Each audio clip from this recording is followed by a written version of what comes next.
내용입니다. 다 같이 한 목소리로 합독하도록 하겠습니다. 신약성경 353페이지입니다.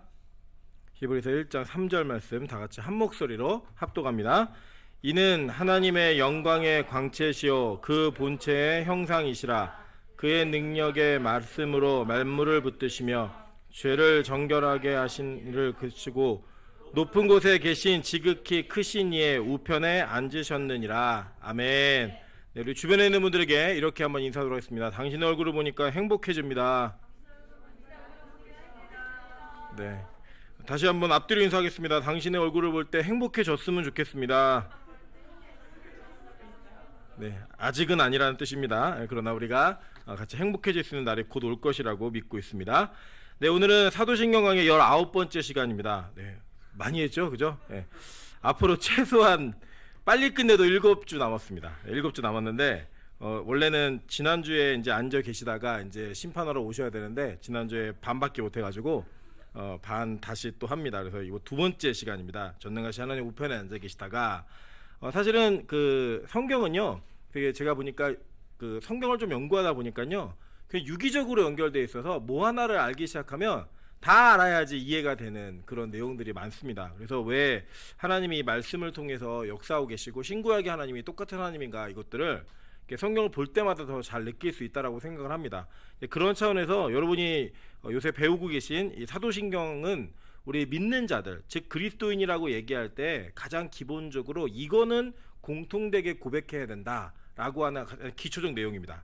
그 이후에 뭐 더 고백하고 안 하고의 문제는 각자 믿음의 분량에 따라 정해질 수 있겠지만, 내가 적어도 난 믿는 사람이야 라고 얘기할 때는 요 사도신경만큼은 반드시 우리가 공통되어진 합일하에 믿음을 고백해야 된다라고 약속을 하고 고백하는 내용입니다. 그 중에 이제 여러분 지난 시간과 이번 시간에 걸쳐서 배우시는 전능하신 하나님 우편에 앉아 계시다가 라고 하는 이 내용이에요. 사실 이 내용을 지난 시간에는 구약적인 약속과 언약이 어떻게 선포되었고 그것이 어떻게 이루어질 것인가에 좀 집중을 했습니다. 여러분 잘 한번 생각해 보세요. 이전에 전능하신 하나님 우편에 앉아 계시다가 바로 전 고백이 뭐예요? 이렇게 물으면 기억이 안 나시죠? 네. 뭘까요? 한번 맞춰보세요. 네. 빨리빨리 외워보세요. 장사한 지 사흘 만에 죽은 자가 다시 살아나시며 하늘에 오르사, 그죠? 하늘에 오르사 전능하신 하나님 우편에 앉아 계시다가 저리로서 이 다음이 저리로서 거기로부터거든요. 거기로부터 산자와 죽은 자를 심판하러 오실 것이다 라는 내용이죠. 그러니까 사실은 이 전능하신 하나님 우편에 앉아 계시다가 라는 고백은 지금 시간적인 제한 속에서 지금 예수님께서 어떤 역할을 하고 계시고 어느 상태이신가, 그리고 우리의 믿음이 이렇게 고백되어야 되는 현실을 그대로 시간적으로 얘기하는 거예요. 이해되시죠? 승천하신 거 보신 분 안 계시죠, 그죠? 그리고 다시 오신 거 보신 분 안 계세요, 그죠? 그러니까 지금 예수님의 상태가 지금 전능하신 하나님 우편에 앉아 계신 그 상태라는 거예요. 그리고 그 상태에 계신 예수 그리스도를 우리가 믿음으로 고백하면서 우리의 모습과 우리의 신앙은 어때야 되는가, 이 부분에 이제 초점을 맞춰서 오늘 전체적인 내용들을 좀 다루도록 하겠습니다. 먼저는 이 히브리서 여러분 1장 3절 읽으신 그 내용을 보면 하나님께서는 이 높은 곳에 계신 지극히 크신 이 우편에 앉으셨다라고 얘기하시는, 그게 우리가 지난 시간에 걸쳐서 계속 배운 게 뭐냐면 하나님 옆에 통치자가 되셨다, 그 내용이잖아요, 그죠? 대리적 통치자, 그리고 모든 통치권을 위임받은 하나님의 사람이 되셨다, 하나님의 왕권을 다 받은 자가 되셨다라는 내용이었어요. 그러면 이제 오늘은 이 내용을 근거로 하여서 지금 그 승천하신 예수 그리스도가 자신의 영광을 어떻게 회복하셨는가, 그 내용에 대한 좀 공부를 좀 해보도록 하겠습니다. 이제 제가 소제목 하나 다뤘죠. 온전한 영광 이렇게 얘기하고 제사장, 선지자, 왕, 이 얘기를 했어요, 그죠? 여러분 잘 아시는 바와 같이 이 구약에 나타나고 있는 제사장, 선지자, 왕, 이 세 직분, 삼중직을 같이 가지고 있는 사람을 메시아의 모형이라고 이야기했고, 그 직분을 다 가지고 이 땅에 오신 분이 누구예요? 실제로 예수 그리스도. 그리고 여러분 잘 아시는 바와 같이 이 멜기세덱도 그랬고 다윗도 그랬고 이 세 직분이 같이 있었죠, 그죠? 아담도 그랬고, 이 같이 있었던 사람들은 메시아가 어떻게 올 것인가를 보여주는 하나의 모형이었어요. 그리고 그 실제이신 예수 그리스도가 이 땅에 오셔서 그 일을 감당하시고 지금은 그 온전한 영광 가운데 이제 사실은 성육신이 비하거든요. 예수 그리스도의 비하. 왜냐면 신이 인간이 됐으니까 피조물이 된 거예요. 신이 그 창조자가 얼마나 그게 비하해요. 그 비하되셨던 분께서 십자가의 고난을 겪으신 이후에 음부에 내려가셨다가 올라오시면서 뭐 하셨어요? 부활하고 승천하시면서 이제 그의 승귀, 그러니까 신학적 용어로 승귀라고 얘기하거든요. 하나님의 영광이 회복되어지는 거예요. 물론 그분이 없었던 분이 아니고 가려졌던 게 아니라 그 구원의 여정 가운데 반드시 필요했던 과정이기 때문에 그런 일을 겪으셨지만, 시간적인 순서 속에서는 하나님의 영광이 회복되어지는 순서가 바로 이 순서입니다. 근데 바로 이 우편에 앉아 계신 그 장면 속에 회복된 것이 무엇이냐면 예수 그리스도의 제사장권과 그리고 선지자권과 왕권이 회복되어 있다는 거예요. 자, 그 내용들을 우리 성경 구절을 통해 한번 확인해 보도록 하겠습니다. 히브리서 7장 24절부터 26절 이렇게 얘기합니다. 예수는 영원히 계심으로 그 제사장 직분도 갈리지 아니하느니라. 그러므로 자기를 힘입어 하나님께 나아가는 자들은 온전히 구원하실 수 있으니 이는 그가 항상 살아계셔서 그들을 위하여 간구하심이라. 이러한 대제사장은 우리에게 합당하니 거룩하고 악이 없고 더러움이 없고 죄인에게도 떠나 계시고 하늘보다 높이 되신이라 라고 얘기해요. 그죠? 예수님께서 지금 하시는 일이 뭐냐면 대제사장이 되셔서 예수의 이름을 붙들고 나아가는 자들, 즉 구약의 제사법에서 대제사장은 어떤 역할을 했죠? 속죄일날, 대속죄일날 이스라엘 전체 공동체의 죄를 자기가 짊어지고 그 죄짐을 지고 나아갔어요. 그죠? 그래서 지성소 안에 들어가서 그 지성소에서 하나님과의 만남을 통해 이스라엘 전체 공동체의 죄악을 다 담당하는 모습으로 있었습니다. 그게 1년마다 반복되었죠. 그죠? 매해, 그러니까 유대력으로 7째 달 14일. 그래서 이 대속죄일 날은 대제사장이 그 모든 이스라엘 공동체의 죄를 지고 들어감으로 말미암아 1년 동안 그 전체의 죄악을 상징적으로 용서하는 그런 은혜의 장면이었고 긍휼의 장소였어요. 그걸 매해 반복했던 거예요. 근데 그걸 누가? 예수 그리스도가. 그 전에 대제사장들은 어떤 사람들이었어요? 자기의 죄도 감당해야 되는 사람들이었기 때문에 자기의 속함과 매해년 한 번씩은 반복을 해야 됐었는데, 영원하신 대제사장인 예수 그리스도께서 이 모든 것들을 한 번에 해결하셨고 지금도 그 내용들을 계속 강구하심으로 말미암아 우리가 예수를 힘입어 하나님께 나아가는 자들을 온전히 구원하실 수 있는 그런 분으로 하나님께서 예수님을 세우셨다라는 거예요.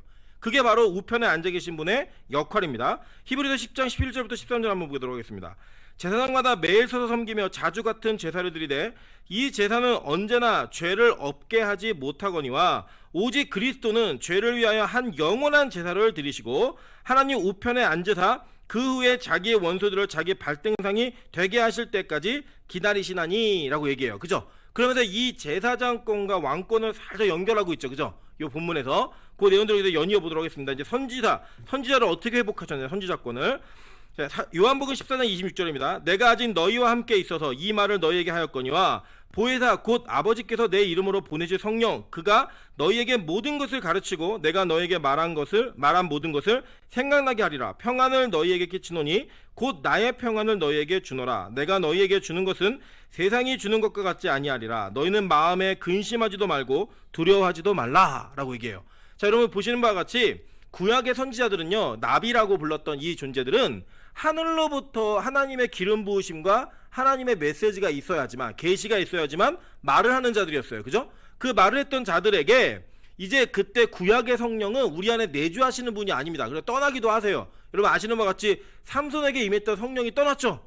하나님의 신이 그가 나시린의 언약인 3가지를 다 어겼을 때 머리 자르다 떠나신 게 아니고요, 나시린이 지켜야 되는 언약이 3가지가 있었어요. 하나는 포도주, 그러니까 포도에 관련된 발효된 어떤 그 알코올이 들어간 것들을 전혀 입에 대지 못했습니다. 건포도도 안 됐고요. 그리고 또 한 가지는 죽음, 그러니까 부정한 것을 손대면 안 됐고, 마지막에 머리를 자르면 안 돼요. 근데 이 삼손이 2가지는 이미 어겼어요. 그죠? 이미 뭐 죽은 사자의 입에 있는 벌꿀도 갖다 먹고, 술은 뭐 아주 고주망태였죠. 그죠? 뭐 툭하면 마시는. 근데 한 가지 지키고 있었던 게 나시린 언약이었어요. 근데 그 나시린 언약을 깨자마자 어떤 일이 벌어져요? 여호와의 신이 떠나서 이제는 더 이상 그가 힘을 쓰지 못하는 그런 일이 벌어진 거예요. 그리고 우리가 잘못 가르치고 배우면 머리에서 힘이 나온다 이렇게 얘기하시는데, 그게 아니라 나시린의 언약이 마지막 하나 지키고 있었던 그 통로로 인해 유지되고 있다가, 아주 간당간당하게 유지되고 있다가 그 언약이 깨짐으로 말미암아 모든 것이 다 무너지게 된 거예요. 그때 보시면 여호와의 신이 떠났다라는 표현을 해요. 그리고 여러분 사울 아시죠? 사울도 역시 여호와의 신이 떠났다라는 표현을 하고 있죠. 그러면 그 버림받은 자다라는 이런 표현을 정확히 구역은 하고 있습니다. 근데 신약에 오신 예수 그리스도 그리고 신약의 성령님께서는 우리 안에 어떻게 되세요? 내주하시는 성령으로 우리 안에 계시는 거예요. 그래서 여러분 내가 구원이 취소됐나? 이게 아니고요. 원래 구원 못 받은 거예요. 그런 의심이 있으면 한번 우리에게 임한 구원은 절대 취소되거나 그 구원이 무효화되지 않는다라는 거예요. 왜냐? 구원은 여러분의 근거를 두고 이루어진 게 아니라 하나님의 선택의 근거를 둔 거예요. 그러니까 구원이 만약에 취소된다 그러면 하나님의 선택이 잘못된 거예요. 너무 죄를 지니고 구원 취소 이게 아니라 원래 구원받지 못한 백성인 거예요. 그거는. 자, 그런 차원에서 볼 때 신약에 이 내주하시는 성령이 가능했던 이유가 뭐냐면 예수님께서 승천하시면서 보좌 우편에 앉으시면서 우리에게 뭐라고 말씀하냐면 야 너는 너무 무서워하지 마, 두려워하지 마. 내가 보혜사 성령, 보혜사 뭐예요? 보디가드. 그러니까 너와 함께는 파라클레토스라는 이 보혜사를 너에게 보낼 것이다. 그래서 이전에는 내가 너희와 함께 있는 공간에만 있었고 내가 함께 있는 사람과만 있었는데 이제는 그 보혜사 성령님으로 말미암아 우리에게 내주하시는 그 은혜로 인해 우리가 이제는 선지자로서의 역할을 감당하는 하나님의 뜻을 구별하는 자들이 되는 거예요. 그 증거가 뭐냐면요. 여러분 이거 기억하시면 돼요. 구약에서는요. 하나님의 뜻을 알기 위해 제비를 뽑았습니다. 제사장들은 어떻게 뽑았냐면 우림과 둠밈이라고 하는 이 제비 뽑기 도구를 통해 하나님의 뜻을 물었고요. 그게 이제 안 될 시에는 이렇게 사람들이 제비 뽑아가지고 그 하나님의 뜻을 구분했어요. 뭐 예를 들자면 요나 누구 때문에 이런 풍랑이 일어났느냐 막 고민할 때 막 뽑잖아요. 제비를. 그때 요나가 뽑히잖아요. 그 우리가 왜 가위바위보를 하느냐, 오늘의 요나가 누구냐 이런 거 가위바위보 하는 거예요. 근데 사실 이제 신약에서는요 제비 뽑기로 뭘 뽑는 거 이게 하나님 뜻이라고 얘기하는 건 안 되는 거예요. 왜냐, 이게 언제 끝나냐면 마지막 제비 뽑기가 마띠아라고 하는 가룟 유다 대신에 뽑은 제자로 끝나요. 그리고 난 다음에는 사도행전 2장에 오순절 성령의 강림 다락방 성령 사건이 있은 이후부터는요 제비 뽑기 안 해요. 그때부터는 성령님께 묻고 응답을 얻어서 그 응답대로 행하시라는 거예요. 그러니까 즉 이제는 더 이상 하나님의 뜻을 묻는 것이 특정한 사람들에게 제한된 것이 아니라 성령과 함께하는 자들, 성령께서 내주하시는 자들에게 선지자의 영을 부어주셔서 우리 모두가 다 하나님의 뜻을 알 수 있고 그 뜻을 기대하며 한 걸음 한 걸음 옮길 수 있는 은혜의 통로로 다 였다는 거예요. 그게 얼마나 큰 축복인지 아세요? 여러분 가끔 그런 생각 들지 않으십니까? 내가 만약에 홍해를 갈라지는 걸 봤다면 나는 주님 부인하지 않고 평생 열심히 주님 섬겼을 거다라고 생각하시는 분 계시죠? 예, 걱정하지 마세요. 절대 그럴 일 없습니다. 여러분 예수님이 죽은 자를 살리시는 장면을 봤다면 난 부인 안 할 거다. 여러분, 확실한 증거는요. 그 시대에 예수님이 죽은 자를 살리시고 오병이어기직을 행하셨는데 그걸 보고도 그 마음들이 다 강팍해지고 완악해져서 예수를 죽이라고 외쳤던 자들이 그들이었어요. 우리 별반 안 다릅니다. 여러분 은혜 받아보세요. 은혜 받으면 뭐 순교하겠다, 주를 위해 살겠다, 뭐 이 한 몸 안 바치고 주를 위해 열심히 헌신하겠습니다, 이런 얘기 하다가 그죠? 3일만 예배, 그러니까 3주만 예배 쉬어보세요. 그러면 당장 불신자로 돌아가요. 그게 누구예요? 우리예요, 우리. 네. 그런 모습이에요. 그런데 그럼에도 불구하고 하나님께서 우리 안에 내주하시는 성령님을 두심으로 말미암아 우리가 예배드리지 않으면 못 견디게 막 불편하게 하든 힘들게 하든 시기나게 하든 그렇게 하나님을 향한 걸음을 옮길 수밖에 없게 우리를 만들어 내시더라는 거예요. 그래서 그 통로와 통치 안에 있는 자들이 하나님의 뜻이 무엇인지를 알고 그 뜻대로 걸음걸음을 걸어갈 수 있는 은혜를 주셨다라고 말하고 있는 거예요. 요한복음 16장 7절부터 15절입니다. 그러나 너에게 실상을 말하노니 내가 떠나가는 것이 너에게 유익이라. 내가 떠나가지 아니하면 보혜사가 너희에게로 오시지 아니할 것이요 가면 내가 그를 너희에게로 보내리니 그가 와서 죄에 대하여 의에 대하여 심판에 대하여 세상을 책망하시리라. 이 얘기예요. 그죠?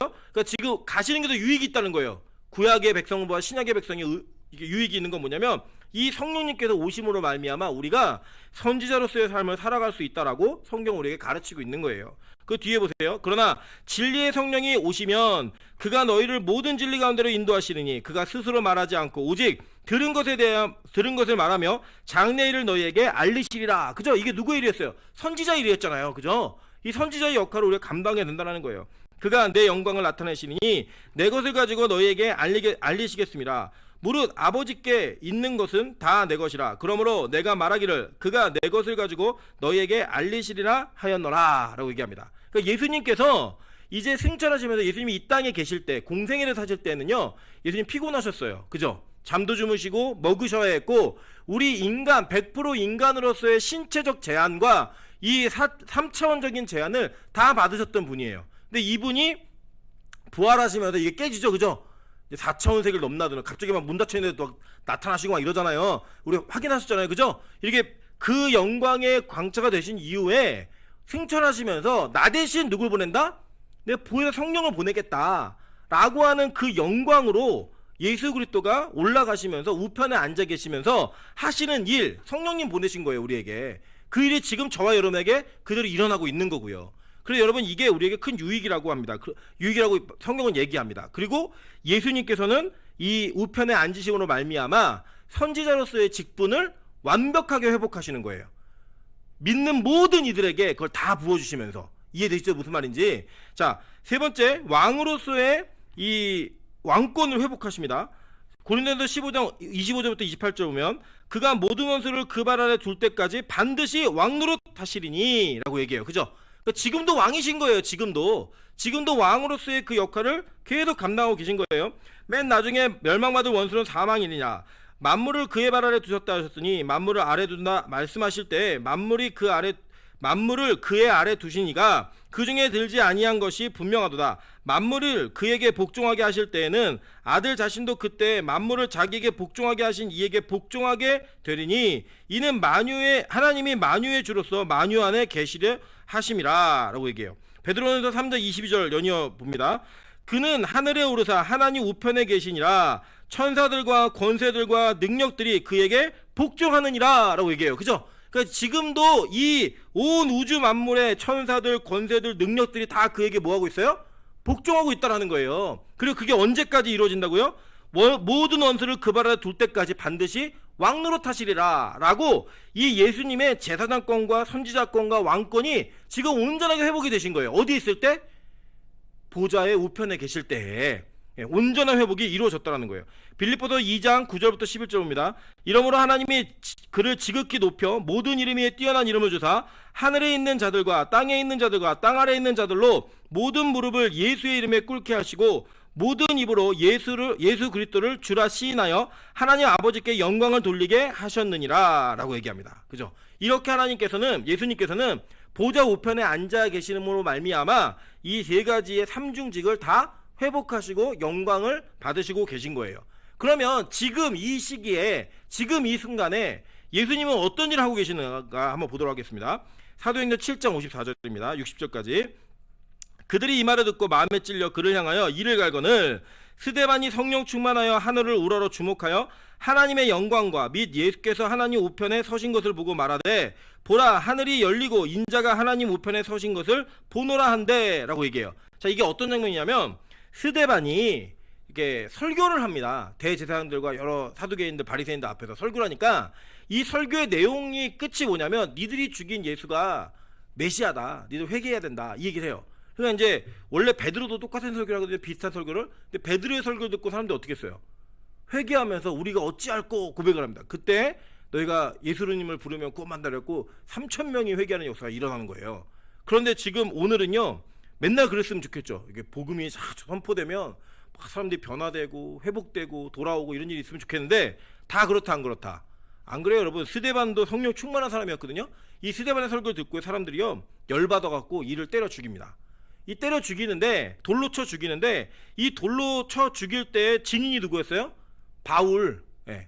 여러분, 사울의 이름이 바울로 바뀐 게 아니고요, 이 사울이라고 하는 히브리식 이름을 헬라어로 바꾼 바울이에요.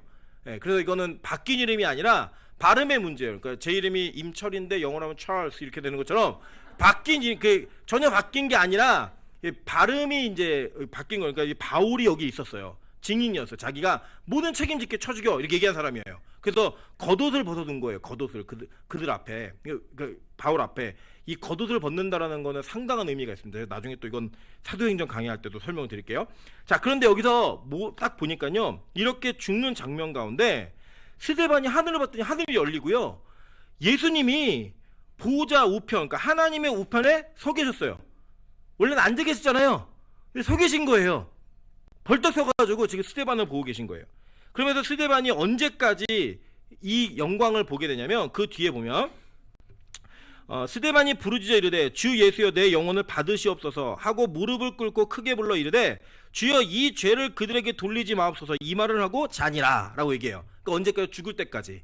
그러니까 죽기 직전까지, 죽는 순간까지 그 영광을 본 거예요. 그 예수님은 보통 우리가 앉아있다가 언제 일어서요?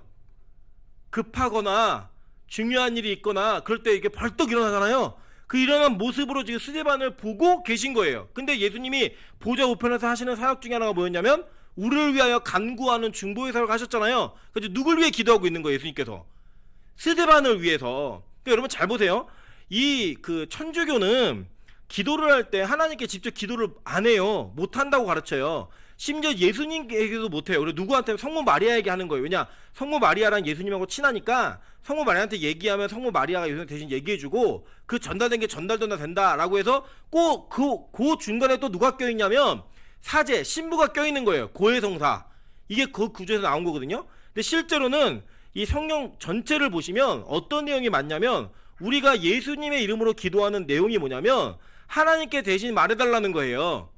예수님이 중보자시, 유일한 중보자이시기 때문에 우리 뒤에 구절 볼 거예요. 그러면 예수님께 기도하면 그분이 그것을 위해서 하나님과 예수님 사이에 우리의 형편과 사정을 모두 다 이게 커뮤니케이션이 되는 소통이 있는 거예요. 이해되시죠? 무슨 말인지.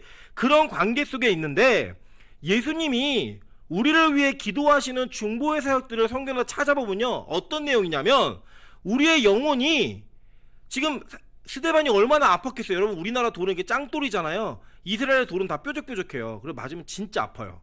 그 돌을 맞으면서 한마디만 하면 돼요. 아, 나 이제 예수 그만 믿을게 라고 말하면 안 맞아도 돼요. 그죠?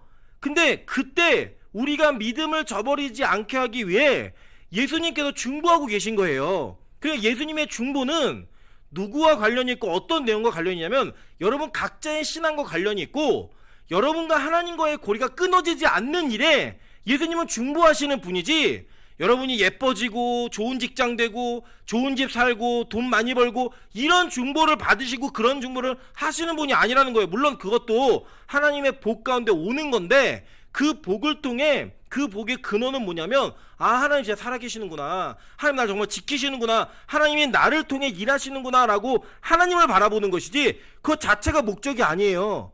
여러분 우리가 이방 종교와 다른 이유가 뭐냐면요, 이방 종교는 기도의 내용이 다 개인의 영화와 부귀 영화에 있습니다.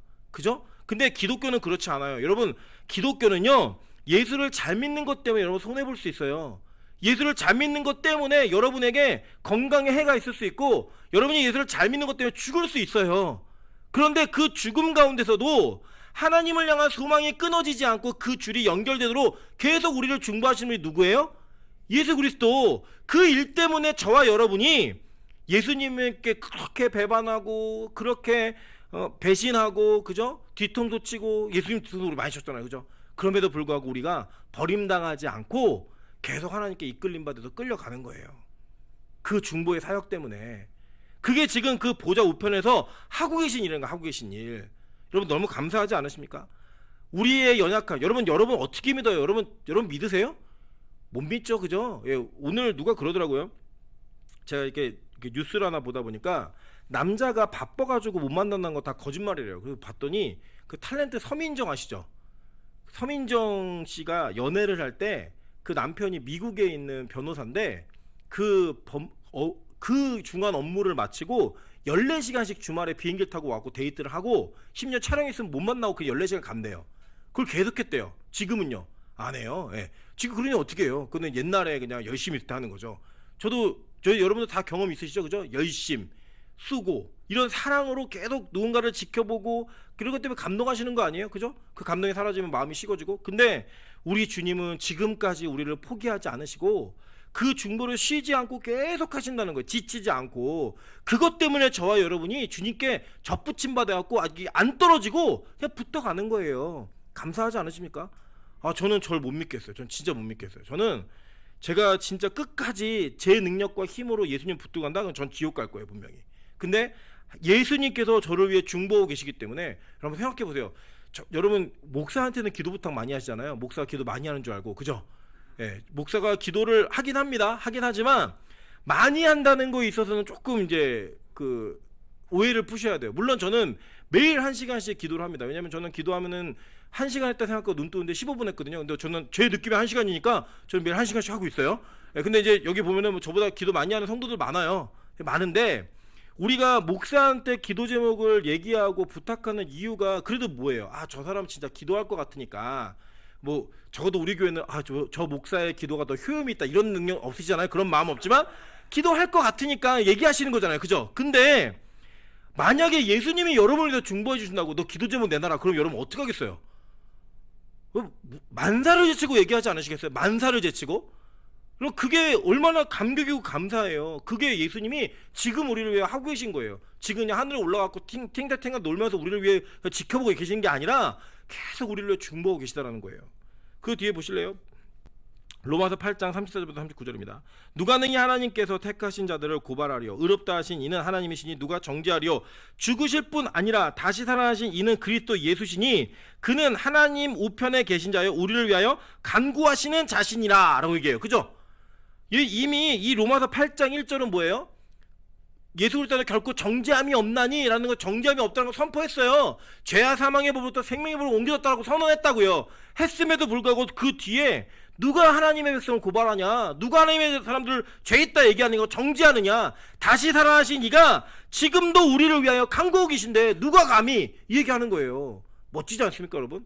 여러분 그냥 한 번에 그 중보가 끝났다고 해서, 그 우리의 회심이 끝났다고 해서 우리가 뭐 어떤 죄를 지어도 다 용서받는다 이런 구원파적인 내용이 아니라, 진짜는요, 하나님은, 예수님은 지금도 우리의 구원과 우리의 의를 위해, 죄로부터의 끊어짐을 위해 지금도 간구하고 계시다는 거. 지금도 그 죄의 용서함을 위해. 그래서 여러분에게 죄가 없다라고 선언하는 거지, 진짜 죄가 없어서 죄가 없다고 얘기하는 게 아니에요. 누군가 계속 용서해주고 있기 때문에, 계속 용서를 위해 간구하고 있기 때문에 그러면서 얘기하는 겁니다. 누가 우리를 그리스도의 사랑에서 끊으리요? 환난이나 공고냐 박해나 기근이냐 적신이냐 위험이냐 칼이라 기록된 바 우리가 종일 주를 위하여 죽임을 당하게 되며 도살할 양같이 여김을 받았나이다 함과 같으니라. 그러나 이 모든 일에 우리가 사랑하시는 이로 말미암아 우리가 넉넉히 이기느니라.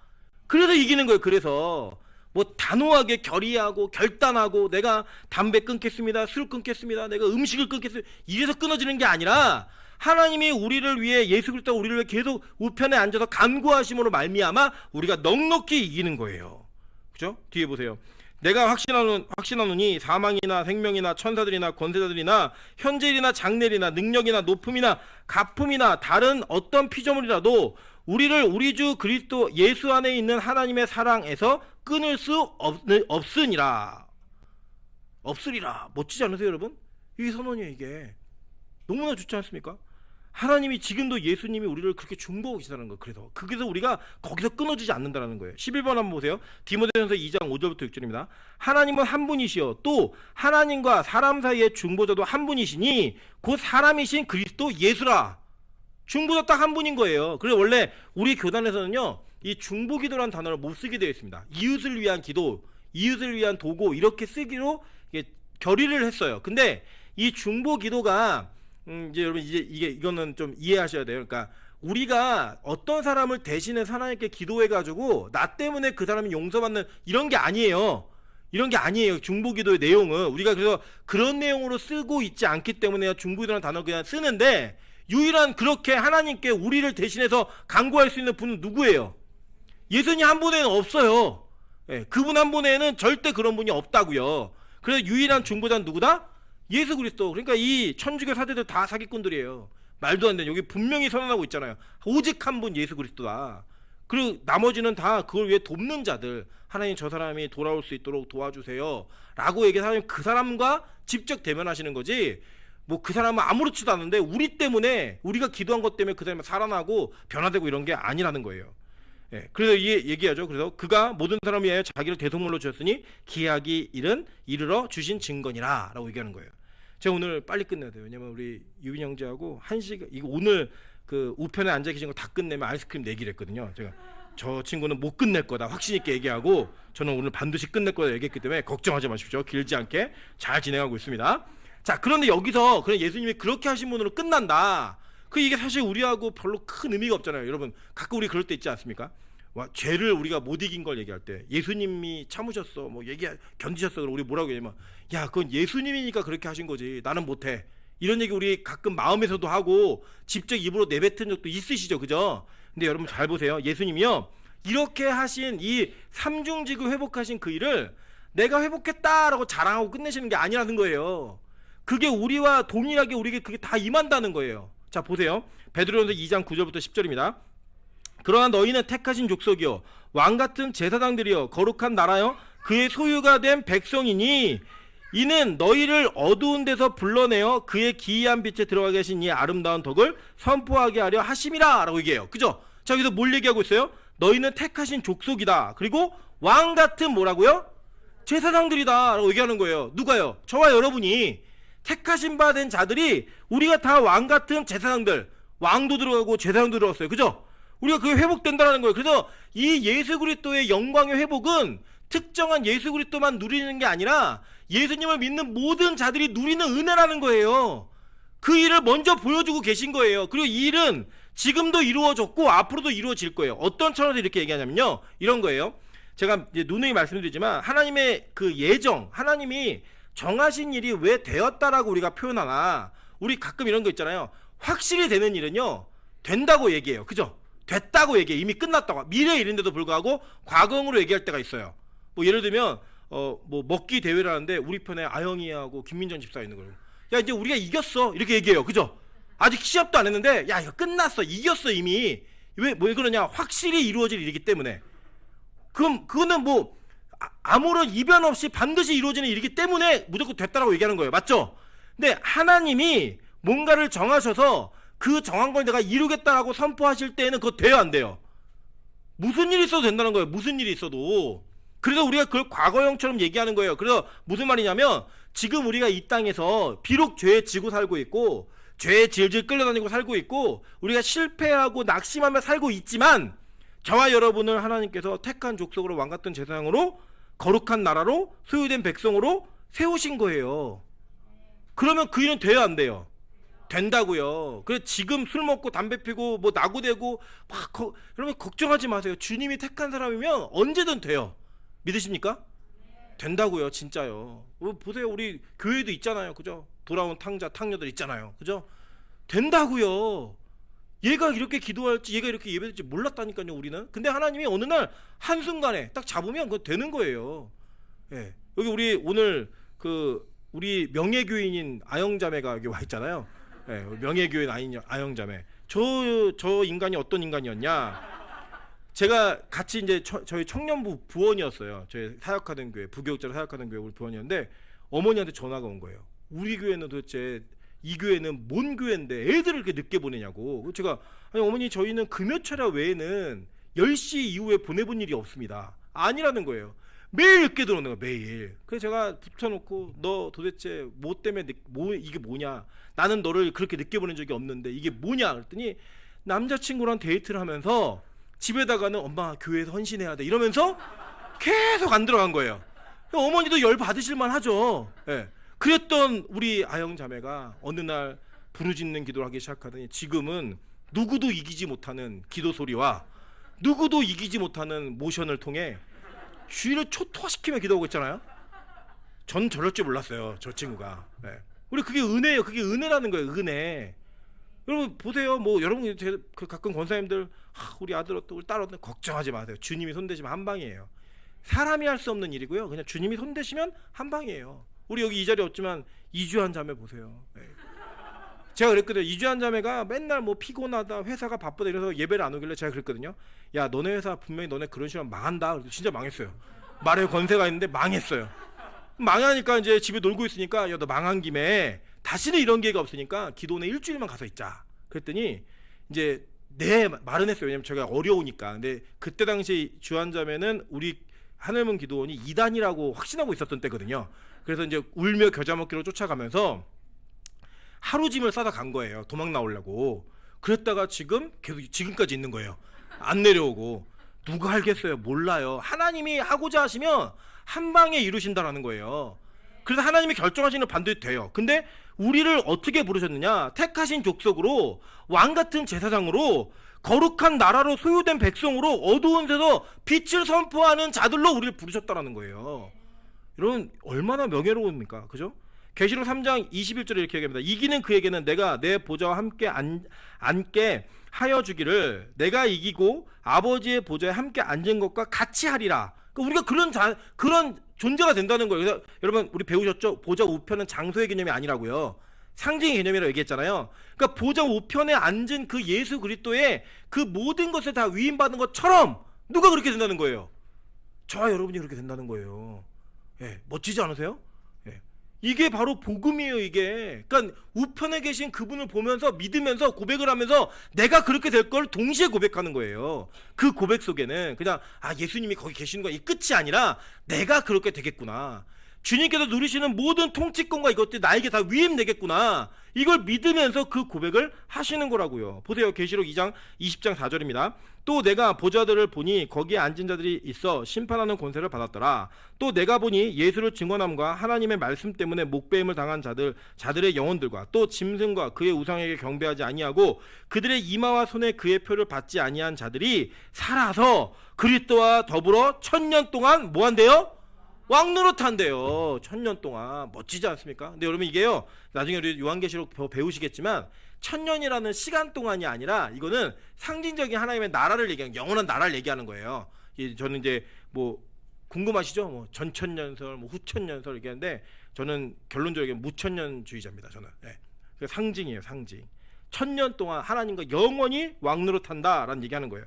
계시록 26절에도 동일한 얘기합니다. 이 첫째 부활에 참여하는 자들은 복이 있고 거룩하도다. 둘째 사망이 그들을 다스리는 권세가 없고 도리어 그들이 하나님과 그리스도의 제사장이 되어 1000년 동안 그리스도와 더불어 왕노릇하리라.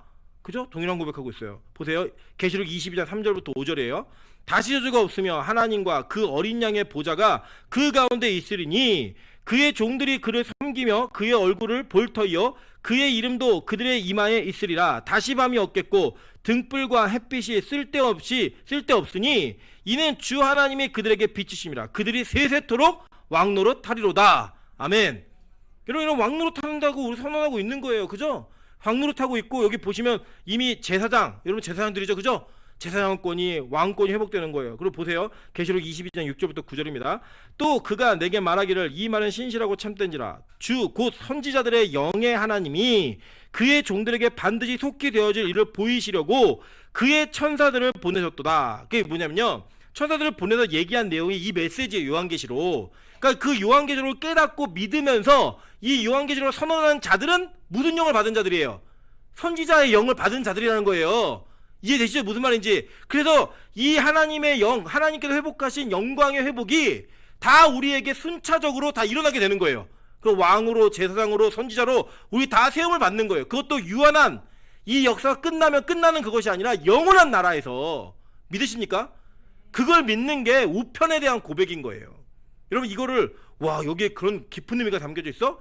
맞아요. 왜냐? 이 유대인들은 이 우편에, 하나님 우편에 앉아 계시다는 그 의미가 무슨 의미인지를 정확히 알았다고요. 정확히. 예를 들면 이런 거예요. 아까도 누가 그러더라고요. 우리 민정 집사님은 우리 교회 최순실이라고. 그럼 우리 다 알죠? 무슨 의미인지. 그죠? 여러분 아마 이 얘기를요, 한 50년, 60년 지나면 그게 무슨 말이야?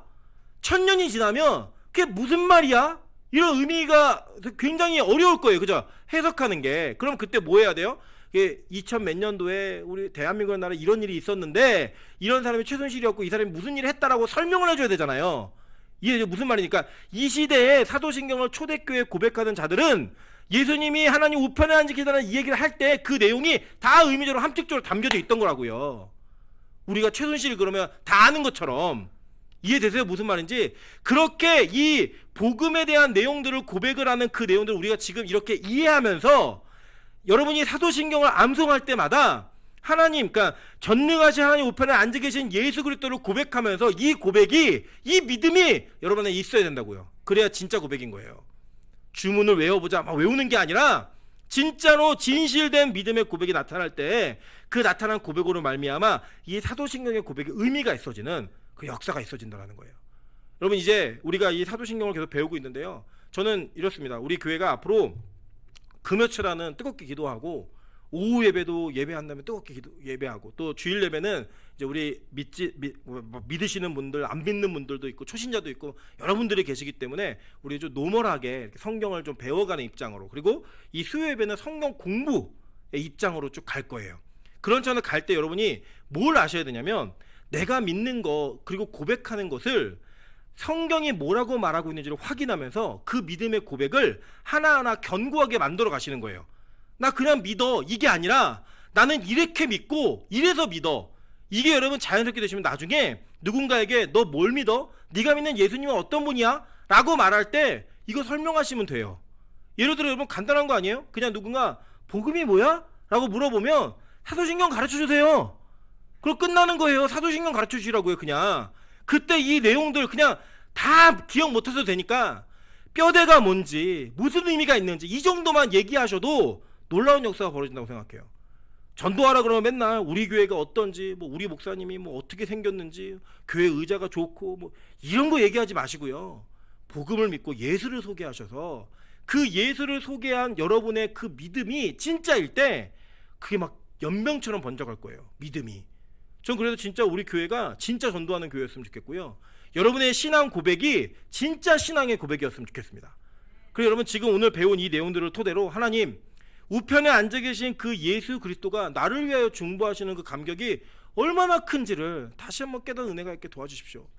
그리고 예수님만 그런 존재가 되시는 것이 아니라 우리도 그런 존재로 세워주신다는 거예요. 여러분 너무 감격 아닙니까? 원래 죽어서 지옥 가야 되는 백성들, 원래는 지옥의 형벌이 너무나 지극히 당연한 저와 여러분 같은 존재를 하나님이 아무 조건 없이 택하셔서 그렇게 만드신다고 선언하실 때 그게 우리의 감격이 되는 거예요. 그게 우리의 감사가 되는 거고 우리의 신앙의 고백이 되는 거라고요. 이거는요 누가 시키지 않아도 계속해야 돼요. 왜냐면 꼭 그렇게 돼야 되니까. 하나님, 내가 그냥 암송을 하는데 주문처럼 외우는 게 아니라 나 진짜 이렇게 되고 싶습니다. 그 영광을 함께 누리고 싶습니다. 그래서 지금 오늘 내가 이 땅에서 비록 종처럼 살고 있고 패배자로 살고 있고 하나님의 백성이 아니라 세상의 백성처럼 실패하며 낙심하며 살아가고 있지만, 나를 위해 중보하시는 그 하나님께서, 나를 위해 중보하시는 그 예수 그리스도께서 나를 끝까지 붙들고 놓지 않음으로 말미암아 이 길 끝에서 하나님의 영광을 경험할 수 있게 도와달라고, 그 약속하신 모든 영광을 누릴 수 있게 도와달라고 고백하는 저와 여러분 되시기를 주님의 이름으로 축원합니다. 아멘. 이 시간 같이 한번 찬양으로 기도하도록 하겠습니다. 주님 다시 오실 때까지